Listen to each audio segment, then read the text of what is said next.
ಶ್ರೀ ವಿದ್ಯಾನಿಕೇತನ ಸಮೂಹ ಶಿಕ್ಷಣ ಸಂಸ್ಥೆಯ ಅಧೀನದಲ್ಲಿ ಕಾರ್ಯನಿರ್ವಹಿಸುತ್ತಿರುವ ಶ್ರೀರಾಮನಗರ, ಗಂಗಾವತಿ ಹಾಗೂ ವಡ್ಡರಹಟ್ಟಿಯ ಪಿಯು ಕಾಲೇಜಿನ ವಿದ್ಯಾರ್ಥಿಗಳು ದ್ವಿತೀಯ ಪಿಯುಸಿ ಪರೀಕ್ಷೆಯಲ್ಲಿ ಅದ್ಭುತ ಸಾಧನೆ ಮಾಡಿ ಉತ್ತರ ಕರ್ನಾಟಕದ ಶಿಕ್ಷಣ ಕ್ಷೇತ್ರಕ್ಕೆ ಹೊಸ ಮೆರುಗು ತಂದಿದ್ದಾರೆ ಎಂದು ಶ್ರೀ ವಿದ್ಯಾನಿಕೇತನ ಪಿಯು ಕಾಲೇಜಿನ ಸಂಸ್ಥಾಪಕ ಅಧ್ಯಕ್ಷ ನೆಕ್ಕಂಟಿ ಸೂರ್ಯಬಾಬು ತಿಳಿಸಿದ್ದಾರೆ. ಈ ವರ್ಷ ನಮ್ಮ ವಿದ್ಯಾನಿಕೇತನ ಪಿಯು ಕಾಲೇಜಿನ ಫಲಿತಾಂಶ ಅಂದರೆ ಕರ್ನಾಟಕ ಪರೀಕ್ಷಾ ಮಂಡಳಿ ಪ್ರಕಟಿಸಿದಂಥ ಫಲಿತಾಂಶ ನಮ್ಮ ಸ್ಟೂಡೆಂಟ್ ನಂಬರ್ ಜಾಸ್ತಿ ಇದ್ದು ಡೀಟೇಲ್ಸ್ ಅನ್ನ ನಾವು ಶಾರ್ಟ್ ಟೈಮ್ ನಲ್ಲಿ ನಿಮಗೆ ಪ್ರೆಸ್ ಮೀಟ್ ಕರೀಲಿಕ್ಕೆ ಆಗಲಾರ್ದಂಗೆ ಅವತ್ತು ನೈಟ್ ನಾನು ಅಂದ್ರೆ ಸುಮಾರು 1700 ಜನ ಈ ಪರೀಕ್ಷೆಗೆ ಅಟೆಂಡ್ ಆಗಿದ್ದು ಡೀಟೇಲ್ಸ್ ನಮ್ಮ ಹತ್ರ ಬರಲಿಕ್ಕೆ ಕೂಡ ಸುಮಾರು ಟೈಮ್ ಹಿಡಿತೈತಿ.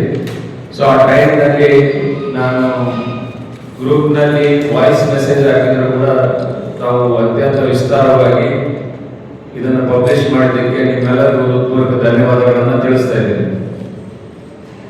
ಸೊ ಮುಖ್ಯವಾಗಿ ಈ ವರ್ಷದ ಫಲಿತಾಂಶ ಇದು ಕೇವಲ ವಿದ್ಯಾನಿಕೇತನದ ಗೆಲುವಲ್ಲ, ಇದು ನಮ್ಮ ಶೈಕ್ಷಣಿಕವಾಗಿ ಹಿಂದುಳಿದಿದೆ ಅಂತೇಳಿ ನಾವೇನು ಅಣೆಪಟ್ಟು ಹೊಂದಿದ್ದೀವಿ ಕೊಪ್ಪಳ ಜಿಲ್ಲೆ. ಸೊ ಕೊಪ್ಪಳ ಜಿಲ್ಲೆ ಸೌಲಭ್ಯಗಳಿಗೆ ಒಂದು ಹಿಂದುಳಿದ ಹೊರತು ಇಲ್ಲಿ ಪ್ರತಿಭಾವಂತ ಮಕ್ಕಳಿಗಾಗಲಿ ಅದ್ಭುತವಾದಂತಹ ಅತ್ಯುನ್ನತ ಉತ್ಕೃಷ್ಟ ಶಿಕ್ಷಣ ನೀಡುವ ಗುರು ವೃಂದಕ್ಕಾಗಲಿ ಹಿಂದುಳಿದಿಲ್ಲ ಅಂತೇಳಿ ಈ ಒಂದು ರಿಸಲ್ಟ್ ತೋರಿಸಿಕೊಟ್ಟಿದ್ದೇವೆ.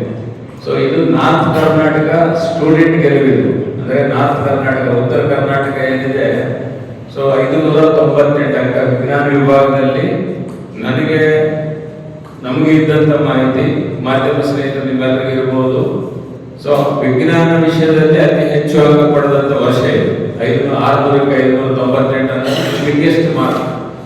ಸೊ ಈ ಕಲ್ಯಾಣ ಕರ್ನಾಟಕ ಆಗಿರ್ಬೋದು, ಉತ್ತರ ಕರ್ನಾಟಕದಲ್ಲಿ ಅಂದ್ರೆ ನಾವೇನು ದಕ್ಷಿಣ ಕಡೆಗೆ ಅನ್ಕೊಂಡಿದ್ವಲ್ಲ, ಉಡುಪಿ, ಮಂಗಳೂರು, ಬೆಂಗಳೂರು ಅಂತ ಅನ್ಕೊಂಡಿದ್ದು, ಇಲ್ಲಿ ಲೋಕಲ್ ನಲ್ಲಿ ಓದಿದ್ರು ಕೂಡ ನಾವು ರಾಜ್ಯದ ನಂಬರ್ 1 ಮತ್ತು ನಂಬರ್ 2 ಫಲಿತಾಂಶ ಸಾಧಿಸಬಹುದು ಅಂತೇಳಿ ನಮ್ಮ ಯು ಶ್ರಾವಣಿ ಅನ್ನುವ ವಿದ್ಯಾರ್ಥಿನಿ 598 ಅಂಕ ಪಡೆಯುವ ಮುಖಾಂತರ ದಿಟ್ಟವಾದಂತ ಒಂದು ಉತ್ತರ ಖಂಡಿತವಾಗಿ ಕೊಟ್ಟಿದ್ದಾಳೆ.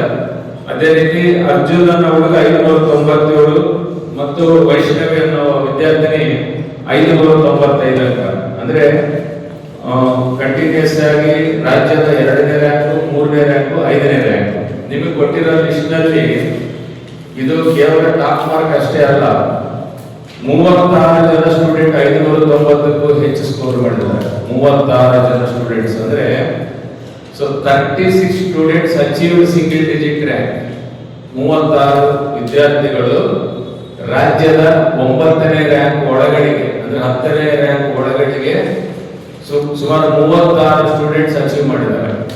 ಪರೀಕ್ಷೆ ಬರೆದ್ರೆ 1391 distinction, 261 students first class, 5 students ದ್ವಿತೀಯ ಶ್ರೇಣಿಯಲ್ಲಿ, 5 ಸ್ಟೂಡೆಂಟ್ಸ್ ಮಾತ್ರ ಅನುತ್ತೀರ್ಣ ಆಗಿದ್ದಾರೆ ಅಂದ್ರೆ ಫೇಲ್ ಆಗಿದ್ದಾರೆ. ಸೊ 99.7 ಪಾಸಿಂಗ್ ಪರ್ಸೆಂಟೇಜ್ ಬಂದಿದೆ ಟೋಟಲ್ 99.7 ವಿಜ್ಞಾನ ವಿಭಾಗದಲ್ಲಿ. ಸೊ ಈ ಒಂದು ಫಲಿತಾಂಶಕ್ಕೆ ಮುಖ್ಯವಾಗಿ ಏನು ಸಾಧಕರಿದ್ದಾರೆ ಆ ಎಲ್ಲಾ ವಿದ್ಯಾರ್ಥಿಗಳನ್ನ ನಾನು ತುಂಬುವುದಿಲ್ಲ ಅಭಿನಂದನೆಗಳನ್ನು ಸಲ್ಲಿಸ್ತಾ ಇದ್ದೀನಿ. ನಮ್ಮ ವಿಜ್ಞಾನ ವಿಭಾಗದ ಕಾಲೇಜಿನ ಪ್ರಾಂಶುಪಾಲರು ಆಧಾರ ಸ್ತಂಭಗಳೇನೆಲ್ಲ ಏನಿದ್ದಾರೆ ಇಲ್ಲಿ ನಿಮ್ಮ ಎದುರಿಗೆ, ಮಲ್ಲಿಕಾರ್ಜುನ್ ಸರ್ ಮತ್ತು ನಮ್ಮ ಜಗನ್ ಸರ್ ಮತ್ತು ಉಮಾಶಂಕರ್ ಸರ್, ನಿಜವಾಗ್ಲೂ ಈ ಫಲಿತಾಂಶದ ಹಿಂದೆ ಅವರ ಪರಿಶ್ರಮ, ಸುಮಾರು ಒಂದು ದಿನಕ್ಕೆ 16 to 18 ಅವರ್ಸ್ ಅವರು ಕೆಲಸ ಮಾಡ್ತಾ ಇದ್ದಾರೆ. ನಿಜವಾಗ್ಲೂ ನಮ್ದೊಂದೇ ಕಾಲೇಜ್ ಅಲ್ಲ, ಈ ಭಾಗದಲ್ಲಿ ಇಷ್ಟು ಡೆಡಿಕೇಶನ್ ಕೊಟ್ಟು ಕೆಲಸ ಮಾಡ್ತಿದ್ದಂತ ಎಲ್ಲಾ ಗುರುಗಳಿಗೂ ಕೂಡ ನಾವು ನಿಜವಾಗ್ಲೂ ಚಿರಋಣಿ ಅಂತ ಹೇಳ್ಬೋದು. ಯಾವುದೇ ಕಾಲೇಜಿನಲ್ಲಿ ಮಕ್ಕಳ ಒಂದು ಪ್ರಗತಿಗೆ ಕೆಲಸ ಮಾಡ್ತಿದ್ದಂತ ಎಲ್ಲಾ ಲೆಕ್ಚರರ್ಸ್ಗೆ ನನ್ನ ನಮಸ್ಕಾರಗಳನ್ನು ತಿಳಿಸ್ತಾ ಇದ್ದೀನಿ. ಅದೇ ರೀತಿ ನಮ್ಮ ಕಾಮರ್ಸ್ನಲ್ಲಿ ಕೂಡ ಒಂದು ಅದ್ಭುತವಾದ ರಿಸಲ್ಟ್ ಇವತ್ತು ನಮ್ಮ ಅಭಿಷೇಕ್ ಸರ್ ಹೇಳಿದ್ದಾರೆ. ಸೊ ವಂದನಾ ಜೈನ್ ಅನ್ನೋ ವಿದ್ಯಾರ್ಥಿನಿ 594 ಅಂಕ ಪಡೆದು ಜಿಲ್ಲೆಗೆ ಟಾಪರ್ ಆಗಿದ್ದಾಳೆ. ದೀಪಿಕಾ ಇಲ್ಲಿ 591, ರೋಹಿತ್ ಮಜ್ಜಿಗೆ ಅನ್ನೋದು 591 ಅಂಕ. ಅಂದ್ರೆ 112 ಜನ ಪರೀಕ್ಷೆ ಬರೆದ್ರೆ 2 ಮಕ್ಕಳು ಮಾತ್ರ ಅನುತ್ತೀರ್ಣ ಆಗಿದ್ದಾರೆ. ಸೊ ಇಲ್ಲಿ ಕೂಡ ಬಂದು ಪಾಸಿಂಗ್ ಪರ್ಸೆಂಟೇಜ್ ಬಂದು 98.5% ಪಾಸಿಂಗ್ ಪರ್ಸೆಂಟೇಜ್. ಸೊ ನಾವು ಒಂದು ಸ್ವಲ್ಪ ಸಮಾಧಾನ, ಸಹಜವಾಗಿ ದೊಡ್ಡ ಮಾರ್ಕ್ ಬಂದಿದೆ ಅನ್ನೋ ಸಂತೋಷದಲ್ಲಿ ಒಂದು ಮಾರ್ಕ್ನಲ್ಲಿ ರಾಜ್ಯದ ನಂಬರ್ 1 ಮಿಸ್ ಆಯ್ತು ಅನ್ನೋ ಸಮಾಧಾನ ಕೂಡ ಸ್ವಲ್ಪ ಇದೆ. ಖಂಡಿತವಾಗಿ ಈ ಮುಂದಿನ ಶೈಕ್ಷಣಿಕ ವರ್ಷ ನಮ್ಮೆಲ್ಲ ವಿದ್ಯಾನಿಕೇತನ ಕುಟುಂಬ ಏನಿದೆ, ಇಲ್ಲೆಲ್ಲ ಗುರುವೃಂದ ಏನಿದ್ದಾರೆ, ನಾವೆಲ್ಲರೂ ಒಂದು ಸಮಿಷ್ಟಿಯಾಗಿ ಕೆಲಸ ಮಾಡಿ ಮುಂದಿನ ವರ್ಷ ರಾಜ್ಯದ ನಂಬರ್ 1 ವಿದ್ಯಾರ್ಥಿಗಳನ್ನು ಹೊರತರಲು ನಾವು ಪ್ರಾಮಾಣಿಕ ಪ್ರಯತ್ನ ಮಾಡ್ತೀವಿ ಅಂತ ಹೇಳಿ ನಿಮ್ಮೆಲ್ಲರಲ್ಲಿ ನಾನು ತಿಳಿಸ್ತಾ ಇದ್ದೀನಿ. ಇದೇ ವೇಳೆ ವಿದ್ಯಾರ್ಥಿಗಳಿಗಾಗಿ ಹಾಗೂ ಉಪನ್ಯಾಸಕರಿಗಾಗಿ ನೂತನ ಶಿಕ್ಷಣ ಆ್ಯಪ್ ಅನ್ನು ಪರಿಚಯಿಸಲಾಯಿತು. ಇದರ ಮೂಲಕ ವಿದ್ಯಾರ್ಥಿಗಳ ದುರ್ಬಲತೆಗಳನ್ನು ಗುರುತಿಸಿ ಸುಧಾರಣೆ ಮಾಡಲು ಹಾಗೂ ಬೋಧನಾ ಕ್ರಮಗಳನ್ನು ಇನ್ನಷ್ಟು ಪರಿಣಾಮಕಾರಿಯಾಗಿಸಲು ಸಹಾಯವಾಗಲಿದೆ ಎಂದು ತಿಳಿಸಿದರು. Milestone, I think being state second and third is not a small feat. Adike, congrats to the entire Sri Vidyaniketa group of institutions. So, in the last 8-9 months, sir and Arthur, we've started with 2 big value and impact that we had in mind that we shared that into CET class today. And we started, like we said, we opened the Bangalore office in last year, August. We already are 35 people strong in Bangalore, and we have 2 key offices. One is more around agentic test automation platform, Orchard.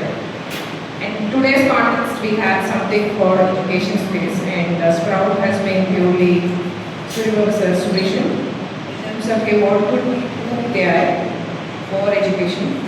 And finally, we started our phase 1 with teachers, like rightly sir said. It covers 4 broad different roles within any education system. School management was trying to bring things together. There are teachers, students and parents.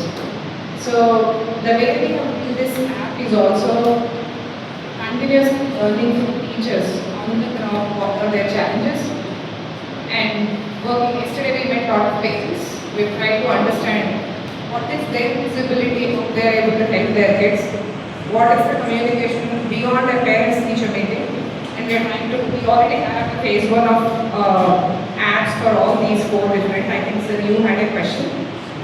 All these are built very independent. School, if a teacher wants to just take a teacher model, we can totally make that possible. So they are built very independently. So what we'll do in the next few minutes is, he is the architect behind Sprout and he is the engineer. So the team is here. We are doing a broader rollout to start with in phase 1 for Sri Vidyaniketa for 5,000 students, and 110 teachers are going through the training the last 2 days. And this academic year, we are going to completely power Sri Vidyaniketa with Sprout. So we will show you what we were talking about, what sir was talking about for 4 different personas, and then happy to take questions. The key premium AI feature is about the answer sheet evaluation. There are a lot of questions in mind, so we will try to answer as much as possible. But one thing we want to say is, like rightly sir said, teachers can spend valuable time by giving mentorship and spending time where it is actually needed, right? It's teaching. It can be students who need more help from the teacher. It can be students who are going through a lot of challenges, right? So that's where teachers get more time. And we give that, we are promising at least 40% time back to teachers in the phase 1. And we will see how that happens through the app. ಈ ಸಂದರ್ಭದಲ್ಲಿ ಪ್ರಾಚಾರ್ಯರಾದ ಮಲ್ಲಿಕಾರ್ಜುನ, ಶ್ರೀರಾಮನಗರದ ಜಗನ್, ಉಮಾಶಂಕರ್, ಉಪಾಧ್ಯಕ್ಷ ಅಭಿಷೇಕ್, ಆದರ್ಶ್, ನಳಿನಿ ಸೇರಿದಂತೆ ಹಲವರು ಉಪಸ್ಥಿತರಿದ್ದರು. ನೈಜ ಸುದ್ದಿಗಳಿಗಾಗಿ ನೋಡ್ತಾ ಇರಿ ಇದು ಟಿ ಪಬ್ಲಿಕ್ ನ್ಯೂಸ್ ಚಾನಲ್.